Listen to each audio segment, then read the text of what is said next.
രാമു കാര്യാട്ടിന്റെ സംവിധാനത്തിൽ പിറന്ന ദ്വീപ് എന്ന ചിത്രത്തിലൂടെയാണ് ജോസ് മലയാള സിനിമാ രംഗത്തേക്ക് കടന്നു വന്നത്. ജോസ് പ്രധാന കഥാപാത്രത്തെ അവതരിപ്പിച്ച ഞാൻ മാത്രം എന്ന സിനിമ ബോക്സ് ഓഫീസിൽ ഹിറ്റായതോടെ നിരവധി ചിത്രങ്ങൾ ജോസിനെ തേടിയെത്തി. കാവൽമാടം, ആറാട്ട്, എനിക്ക് ഞാൻ മാത്രം തുടങ്ങിയ സിനിമകളിൽ നായകവേഷമണിഞ്ഞു. 80കളിൽ ജോസ് അംബിക താരജോഡികളായാണ് ചിത്രങ്ങൾ പുറത്തിറങ്ങിയത്.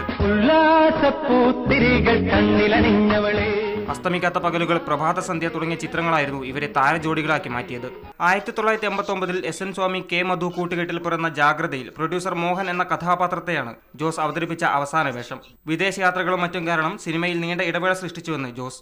യെസ് എന്ന് പറയുന്നതിനേക്കാൾ ഭയങ്കര ബുദ്ധിമുട്ടാണ് നോ എന്ന് പറയാൻ. It's very difficult. കാരണം നമ്മളോടുള്ള എന്തെങ്കിലും ഒരു റെസ്പെക്റ്റോ അല്ലെങ്കിൽ സ്നേഹം കൊണ്ടോ ഒരാൾ നമ്മൾ വിളിച്ചിട്ട് excuse me I am not ready എന്ന് പറയാൻ it was very difficult, very very difficult. അങ്ങനെ ഞാൻ കുറച്ച് പേരെടുത്ത് നോ പറയേണ്ടി വന്നു. ഇടയ്ക്ക് 2ഓളം സീരിയലുകളിൽ അഭിനയിച്ചെങ്കിലും സിനിമയിൽ നിന്നും വിട്ടുനിൽക്കേണ്ടി വന്നു. ശ്രീജിത്ത് സുകുമാറിന്റെ ഹാങ് ഓവറിൽ വ്യത്യസ്തമായൊരു മേക്ക് ഓവറുമായാണ് ജോസ് സിനിമാ രംഗത്തേക്ക് തിരിച്ചെത്തുന്നത്. I feel that I'm a newcomer. എനിക്ക് ഞാൻ ഏത് പടം ചെയ്യാൻ പോയാലും I feel it's my first film.